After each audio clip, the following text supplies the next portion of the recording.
Hello friends, welcome to Gargi classes.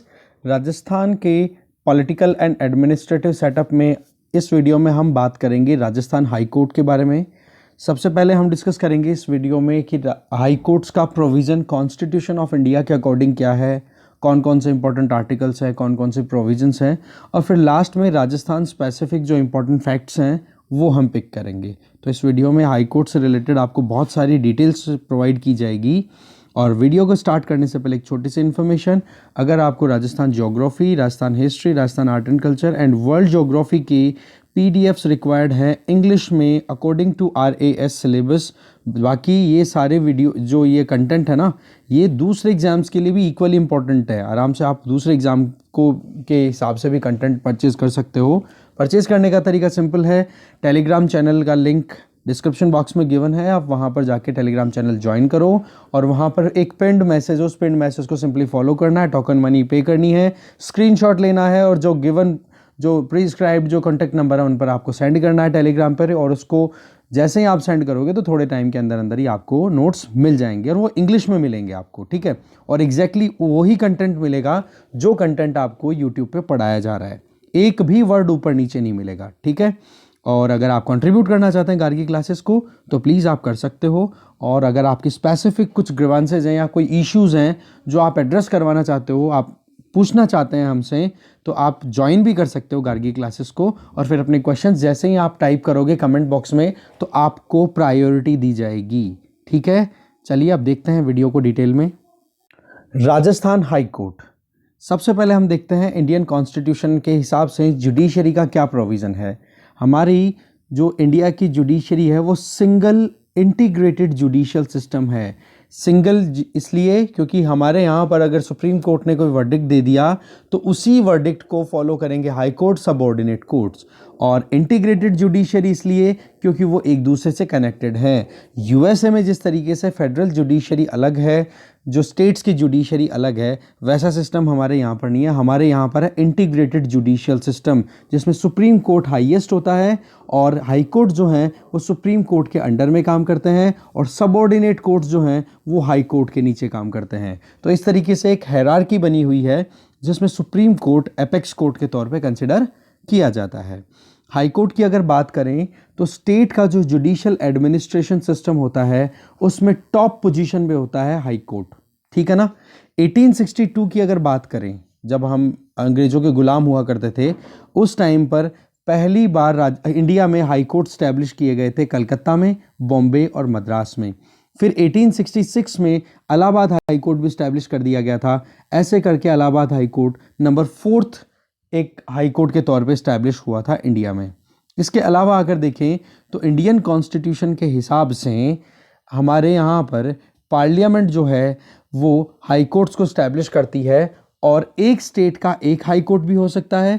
फिर जैसे ही 7th constitutional amendment act आया था 1956 में, स्टेट रीऑर्गेनाइजेशन जब हो चुका था, तो उसके बाद में ये प्रोविज़न डाल दिया गया कि आर्टिकल 214 के अंडर में पार्लियामेंट जो है वो 2 या 2 से ज़्यादा स्टेट्स या फिर यूटीज़ को साथ में ला करके एक कॉमन हाई कोर्ट स्टैब्लिश कर सकती है। तो ये ध्यान रखना हमें कि एक स्टेट के लिए एक हाई कोर्ट भी हो सकता है, 2 स्टेट्स के लिए कंबाइन एक हाई कोर्ट हो सकता है, और मान लो एक स्टेट और एक यूटी के लिए भी एक हाई कोर्ट हो सकता है, तो 2 या 2 से ज़्यादा स्टेट्स और एक यूटी के लिए भी हाई कोर्ट हो सकता है। कहने का मतलब ये हो गया कि कॉमन हाई कोर्ट भी स्टैब्लिश किया जा सकता है और वो स्टैब्लिश कौन करेगी? पार्लियामेंट ऑफ इंडिया, ठीक है।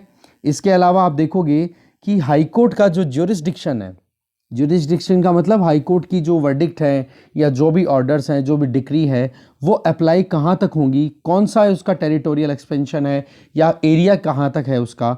तो देखो, जहाँ तक स्टेट की टेरिटरी है ना, उस टेरिटरी के बाद में ये हाई कोर्ट के जो डिसीजंस है वो काम नहीं करेंगे। मतलब territorial jurisdiction of the high court वो जो है वो को टर्मिनस है with the territory of the state. State जितना फैला हुआ है, जितना एरिया स्टेट के अंडर में है, वहीं पर हाई कोर्ट की ज्यूरिसडिक्शन कंसिडर की जाती है।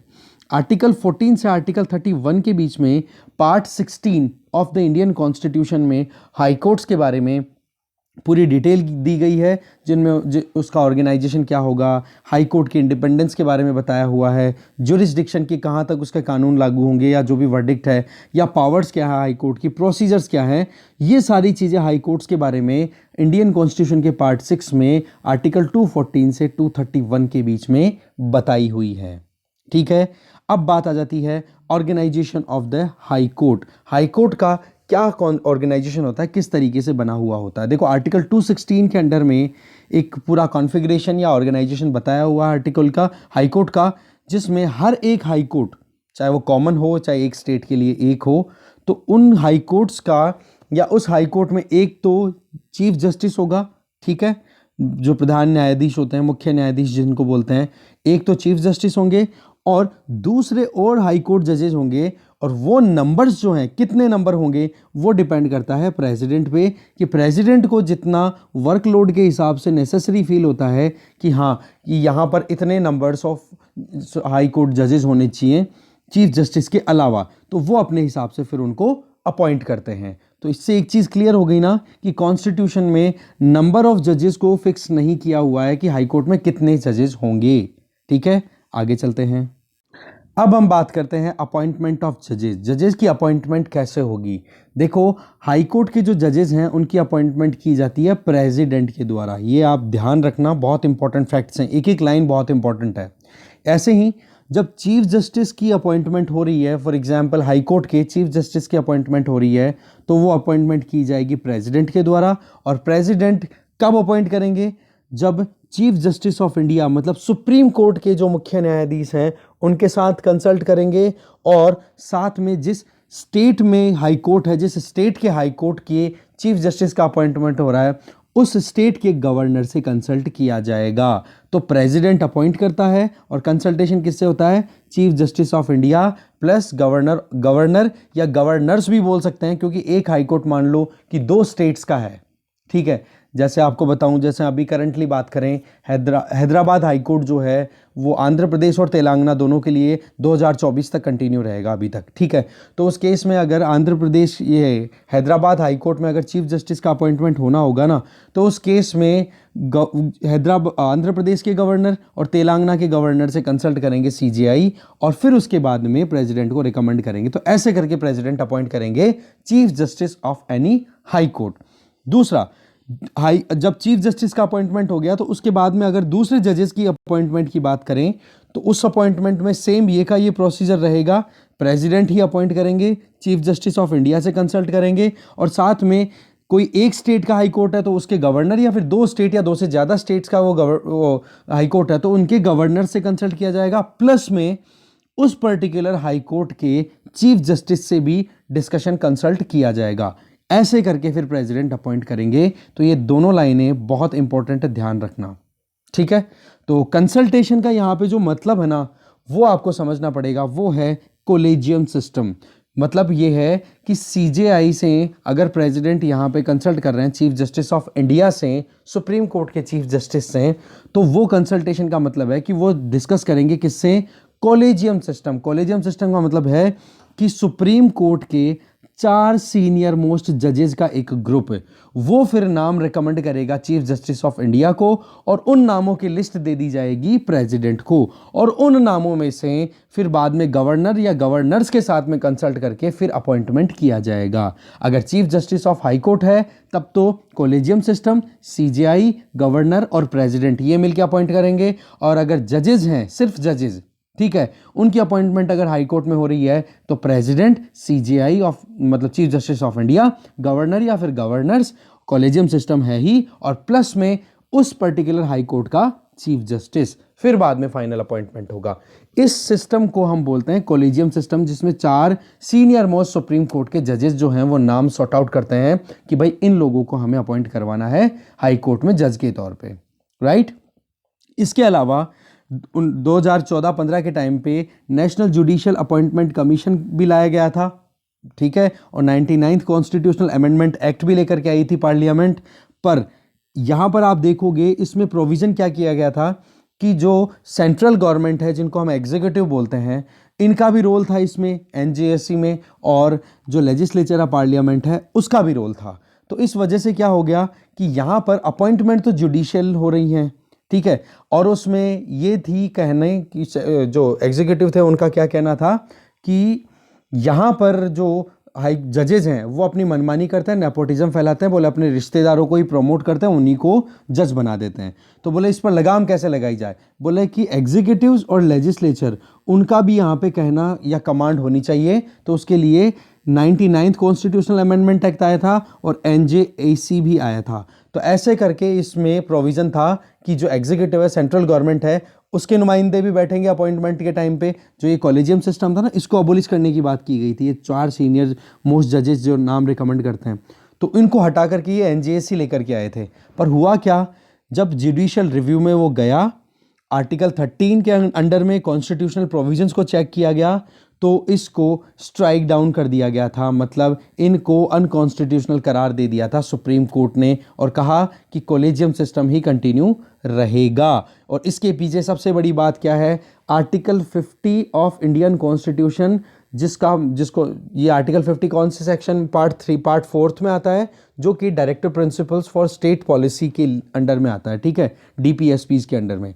तो उसके अंडर में क्या बताया हुआ है, separation of power, that means legislature, executive और जुडिशरी, ये तीनों एक दूसरे के डोमेन में एक मतलब इन्वॉल्व नहीं करेंगे, टांग नहीं अड़ाएंगे, बस सेपरेट वे में अपने हिसाब से काम करेंगे, क्योंकि डेमोक्रेसी तभी सक्सेसफुल हो सकती है।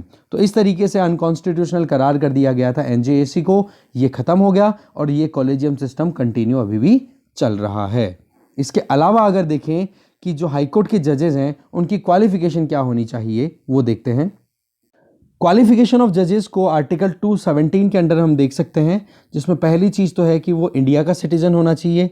दूसरा, जुडिशियल ऑफिस में काम किया हुआ होना चाहिए वो इंडिविजुअल जिसको हाई कोर्ट में जज की तरह अपॉइंट किया जा रहा है, कम से कम 10 साल तक, या फिर और है यहाँ पे एंड नहीं है, ठीक है, या फिर वो किसी भी हाई कोर्ट में या फिर कंसेक्यूटिव लगातार 10 साल तक उन्होंने, या अपनी ज़िंदगी के 10 साल उन्होंने अलग अलग हाई कोर्ट्स में एडवोकेट की तरह काम किया हो, ठीक है।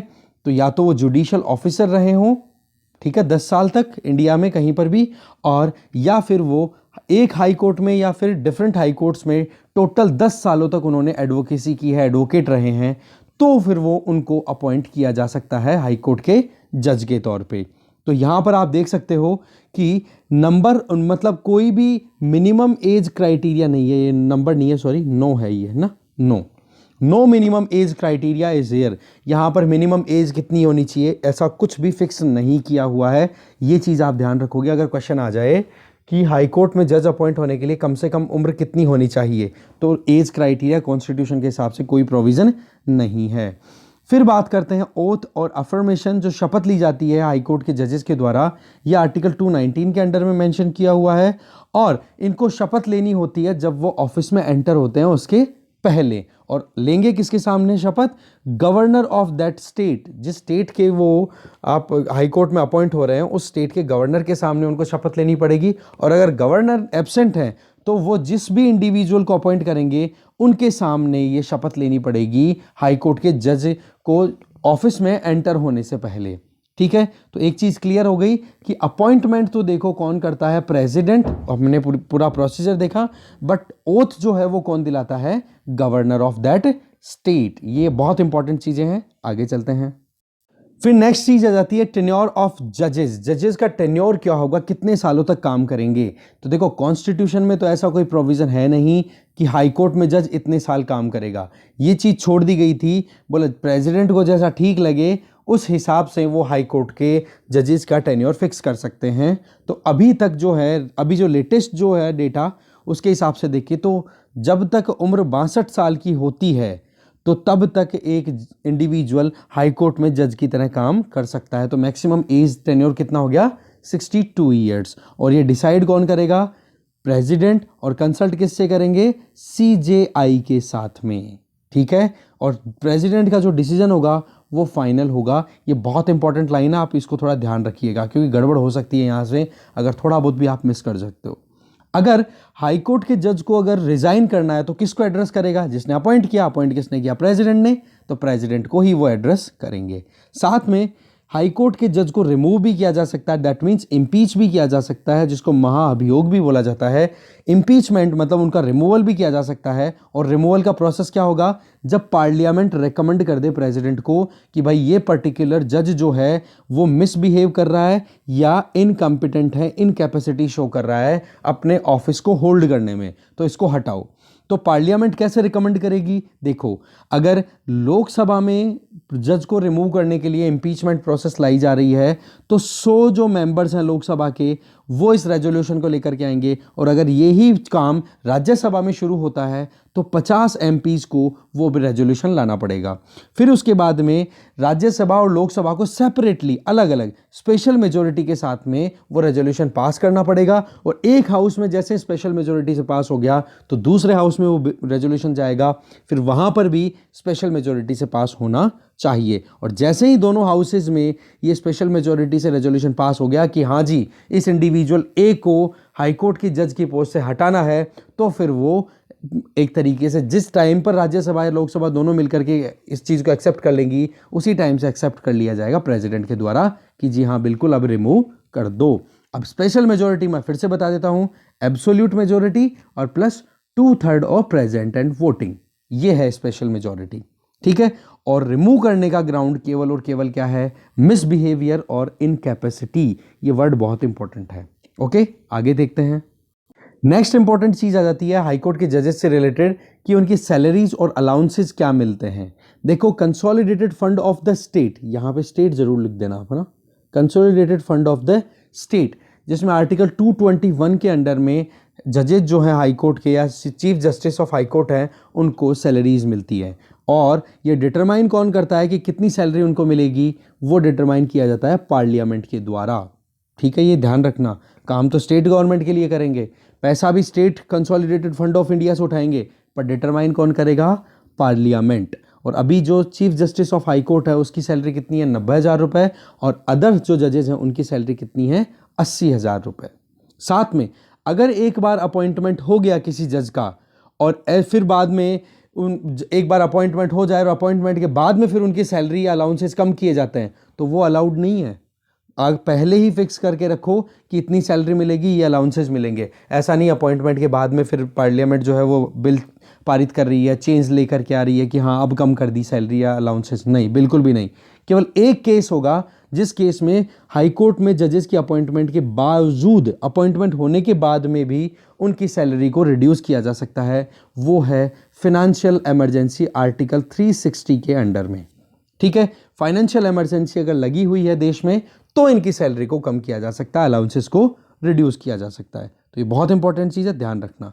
फिर बात आ जाती है ट्रांसफर्स ऑफ द जजेज, कि एक हाई कोर्ट से दूसरे हाई कोर्ट में ट्रांसफ़र अगर जज का करना हो तो वो कैसे होगा। देखो, प्रेसिडेंट ही ट्रांसफ़र करेंगे और ट्रांसफ़र करने का तरीका वो ही सीजेआई के साथ में कंसल्टेशन, बट कंसल्टेशन से पहले सीजेआई के साथ कंसल्टेशन से पहले सीजेआई भी बहुत कुछ पहले सोच करके आएगा, और वो सोचने का तरीका क्या है? नंबर 1, कॉलेजियम से पहले बात करेगा, कॉलेजियम डिसाइड करेंगे कि किस जज का कौन से हाई कोर्ट से कौन से हाई कोर्ट में ट्रांसफ़र होना है। कॉलेजियम का मैंने बता दिया, सुप्रीम कोर्ट के 4 सीनियर मोस्ट जजेज, साथ में जिस हाई कोर्ट से ट्रांसफ़र होगा और जिस हाई कोर्ट में ट्रांसफ़र होगा, मतलब एक हाई कोर्ट जहाँ से ट्रांसफ़र होना है और एक हाई कोर्ट जहाँ पे ट्रांसफ़र होकर के वो जज जाएंगे, उन दोनों हाई कोर्ट्स के जो चीफ जस्टिस हैं उनसे भी बातचीत की जाएगी। तो आप ये ध्यान रखना, collegium system plus chief justice of 2 concerned high court. Concerned high court का मतलब जहाँ से ट्रांसफ़र होगा और जहाँ को ट्रांसफ़र होगा, दोनों के जजेस चीफ जस्टिस, और फिर उनके साथ में कंसल्टेशन किया जाएगा सुप्रीम कोर्ट के जज के द्वारा, चीफ जस्टिस के द्वारा, जिसको चीफ जस्टिस ऑफ इंडिया बोलते हैं, और फिर वो अपने रिकमेंडेशन देंगे प्रेसिडेंट को। तो ऐसे करके ट्रांसफ़र ऑफ जजेस ऑफ हाई कोर्ट होता है। ठीक है, ये आप ध्यान रखना। आगे चलते हैं। अब इंपॉर्टेंट चीज़ आ जाती है कि हाई कोर्ट जो है वो अपनी फंक्शनिंग या जो भी पावर्स है वो ड्रॉ कहाँ से करते हैं, क्या उनके पीछे के लॉज है। देखो, सबसे पहले तो कॉन्स्टिट्यूशनल प्रोविज़न, कॉन्स्टिट्यूशन में जो भी पावर्स दी हुई है हाई कोर्ट को, उनके बेसिस पे ही अपनी फंक्शनिंग को कंप्लीट करते हैं या कंडक्ट करते हैं। दूसरा, पार्लियामेंट ने कोई कानून बनाया है तो उसके बेसिस पे इनको पावर्स मिलती है। तीसरा, स्टेट लेजिस्लेचर कोई एक्ट बनाए तो इनको उससे कंसल्ट मतलब उससे पावर मिलती है। या फिर कोई लेटर पेटेंट है, मतलब कोई ऐसा एग्रीमेंट है जिसके बेसिस पे वो कोई केस आया है, उस केस को हैंडल करना है तो वो भी रेफरेंस प्रोवाइड करता है। और इसके अलावा आईपीसी 1860, इंडियन पीनल कोड 1860, ऐसे ही क्रिमिनल प्रोसीजर कोड सीआरपीसी 1973 और सिविल प्रोसीजर कोड 1908, इन सब के बेसिस पे हाई कोर्ट अपनी पावर्स को एक्सरसाइज करते हैं जब भी वो अपना फंक्शन करते रहते हैं। ठीक है, आगे चलते हैं। अब हम बात करेंगे jurisdiction and powers of high court, कि हाई कोर्ट के हाथ में कितनी पावर्स हैं, कहाँ तक ये काम करते हैं। तो फर्स्ट हेडिंग है वो है ओरिजिनल ज्यूरिसडिक्शन। ओरिजिनल ज्यूरिसडिक्शन का मतलब ये हो गया कि पहली बार में सीधा कोई भी अगर केस हो तो वो सीधा हाई कोर्ट में ले जाया जा सके। ठीक है, तो उसको बोलते हैं ओरिजिनल ज्यूरिसडिक्शन। और वो कौन कौन से मैटर्स हो सकते हैं? मैरिज से रिलेटेड, डाइवोर्स से रिलेटेड, कोई कंटेम्प्ट ऑफ कोर्ट है, मतलब कोर्ट की अगर कोई मानहानि करता है या कोर्ट के जो वैल्यू है या डिग्निटी है उसको डाउन करने की कोशिश करता है, उससे रिलेटेड कोई केस है। एमएलएज, एमपीज, इनके इलेक्शन से रिलेटेड कोई केस है। रेवेन्यू मैटर्स से कोई रिलेटेड मैटर हो, फंडामेंटल राइट्स को लेकर के, उनको एनफोर्समेंट को लेकर के कोई प्रॉब्लम हो तो सीधा हाई कोर्ट में जाया जा सकता है, पिटिशन लगाई जा सकती है, केस रजिस्टर कराया जा सकता है ओरिजिनल ज्यूरिसडिक्शन के अंडर में। दूसरा है रिट ज्यूरिसडिक्शन, आर्टिकल 226 के अंडर। सुप्रीम कोर्ट की तरह ही रिट ज्यूरिसडिक्शन में जो फंडामेंटल राइट्स हैं उनको एनफोर्समेंट में लाने के लिए, लागू करने के लिए हाई कोर्ट के पास में भी habeas corpus to have the body of, ऐसे ही मैंडेमस, कमांड देना गवर्नमेंट ऑफिशियल्स को, certiorari that means to certify someone या सम कोर्ट कि हाँ भाई ये आप काम कर सकते हो कि नहीं कर सकते, प्रोहिबिशन किसी कोर्ट को काम करने से रोकना, एंड क्यो वारंटो वारंट जारी करना कि कोई भी अगर पब्लिक ऑफिस में काम कर रहा है तो उसके पास में क्या अथॉरिटी है, किस बेसिस पे वो पब्लिक ऑफिस में आकर के काम कर रहा है पब्लिक ऑफिसर की तरह, क्या किसी उसने एग्ज़ाम पास किया है या फिर फर्जीवाड़े में बैठा है। तो ऐसे करके फंडामेंटल राइट्स को इम्प्लीमेंट करने के लिए ये 5 तरीके की रिट ज्यूरिसडिक्शन सुप्रीम कोर्ट के पास में भी है तो हाई कोर्ट के पास में भी है। तो हम ये कह सकते हैं कि कॉन्करेंट है ये ज्यूरिसडिक्शन जो है, writ jurisdiction concurrent, that means कि सुप्रीम कोर्ट और हाई कोर्ट दोनों रिट ज्यूरिसडिक्शन एक्सरसाइज कर सकते हैं। पर हाई कोर्ट के पास में एक और एक्स्ट्रा चीज़ है कि वो दूसरे पर्पजेज़ के लिए भी रिट जो है वो जारी कर सकते हैं। इसका मतलब क्या हो गया, जैसे आपको पता है आरपीएससी की आप एग्ज़ाम की प्रिपरेशन करते रहते हो तो हाई कोर्ट में ही तो लगाते हो ना, आप अपनी जो भी पिटीशन है रिट लगवाते हो वो हाई कोर्ट में ही तो लगती है, सुप्रीम कोर्ट में नहीं जा सकते हो आप उसको लेकर के, क्योंकि जो अदर पर्पजेज़ है ना, उन अदर पर्पजेज़ का जो रिट का जो स्कोप है वो हाई कोर्ट को ही दिया हुआ है।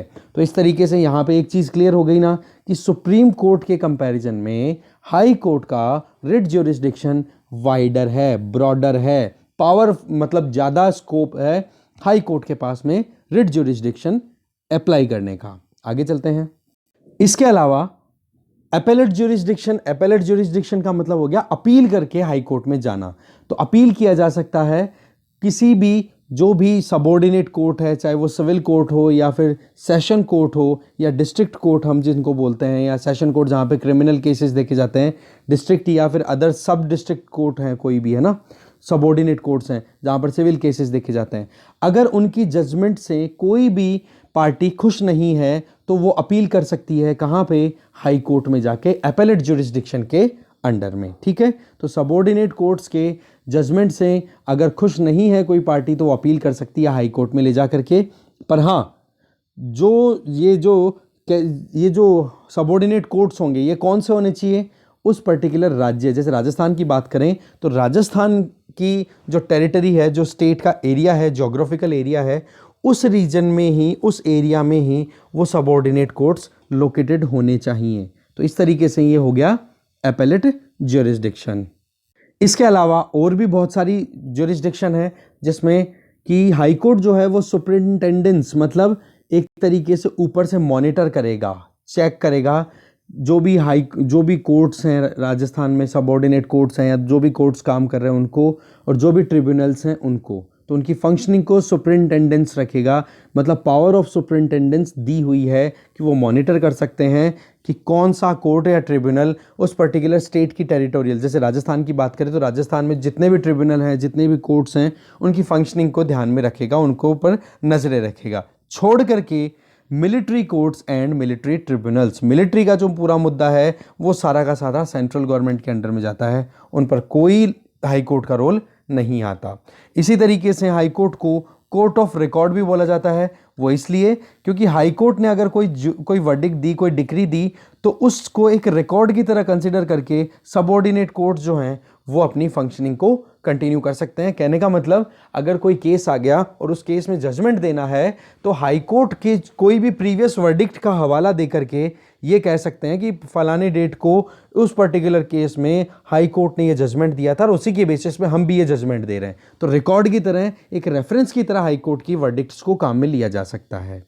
ठीक है। इसके अलावा हाई कोर्ट के पास में, हाई कोर्ट जो है राजस्थान का, उसके पास में जुडिशियल रिव्यू की पावर भी है। ठीक है, जुडिशियल रिव्यू की पावर भी है, जो कि किस बेसिस पे चेक किया जाएगा। नंबर 1, पार्ट 3 को तो कहीं मान लो कोई कानून बनाया है स्टेट लेजिस्लेचर ने, ठीक है, या पार्लियामेंट ने कोई कानून बनाया, तो उसमें कहीं पर भी अगर part 3 that means fundamental rights को अगर वायलेट करने वाले कोई प्रोविज़न है उस एक्ट में, तो उसको पार्ट 3 के रेफरेंस में देख करके कॉन्स्टिट्यूशनल प्रोविजंस के बेसिस पे उसको अनकॉन्स्टिट्यूशनल या वॉइड डिक्लेयर किया जा सकता है। जैसे हमने देखा था ना अभी प्रीवियस पेज पे कि एनजेएससी और 99th कॉन्स्टिट्यूशनल अमेंडमेंट एक्ट को किस तरीके से सुप्रीम कोर्ट ने रिजेक्ट किया था। वो जुडिशियल रिव्यू का प्रोविजन तो था, तो वही चीज़ हाई कोर्ट के पास में भी अवेलेबल है। साथ में कानून जिस भी अथॉरिटी ने बनाया है, क्या वो कानून बनाने के लिए वो कॉम्पिटेंट थी, मतलब क्या वो अथॉरिटी उसके काबिल थी जिसने वो कानून बनाया है। तो अगर कोई भी अपनी लिमिट्स को क्रॉस करके या अपनी जो ज्यूरिसडिक्शन है या अपना अप्रोच है उससे ज़्यादा काम कर दे, तो उस पर भी हाई कोर्ट जो है वो एक्शन ले सकते हैं और उस कानून को नल एंड वॉइड डिक्लेयर कर सकते हैं। साथ में कॉन्स्टिट्यूशनल प्रोविजंस के बेसिस पे भी अगर कहीं प्रॉब्लम आती है तो वहाँ पर भी हाई कोर्ट जो है उस पर्टिकुलर लॉ को, उस पर्टिकुलर एक्ट को बिल्कुल रिजेक्ट कर सकते हैं। तो इसको बोलते हैं जुडिशियल रिव्यू, है ना।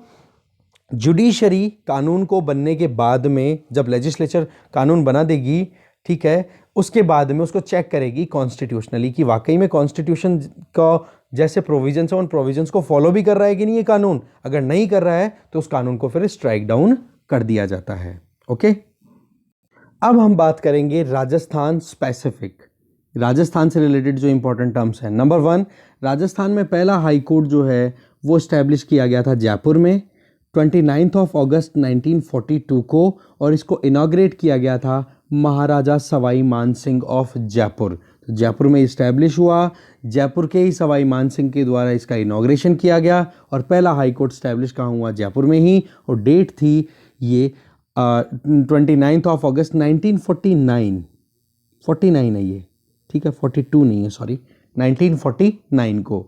और चीफ जस्टिस किसको बनाया गया था, कमलकांत वर्मा को। This is very important information, you must remember it.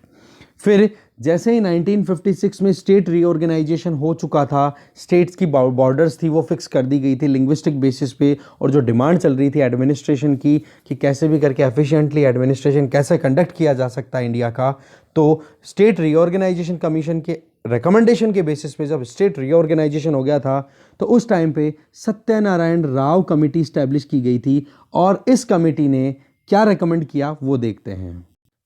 Satyanarayan Rao committee के रिकमेंडेशंस के बेसिस पे हाई कोर्ट को जयपुर से ट्रांसफर कर दिया गया था जोधपुर में, और डेट ईयर कौन सा था, 1958। पर हाँ, एक सर्किट बेंच भी स्टैब्लिश कर दी जिसकी अदर सीट भी बोल सकते हो, या high court Jodhpur, Rajasthan high court की जो मेन सीट थी वो तो जोधपुर में हो गई, बट उसकी एक ब्रांच है या फिर सर्किट बेंच है वो जयपुर में स्टैब्लिश कर दी गई थी 31 जनवरी 1977 को, ठीक है, 1977 को।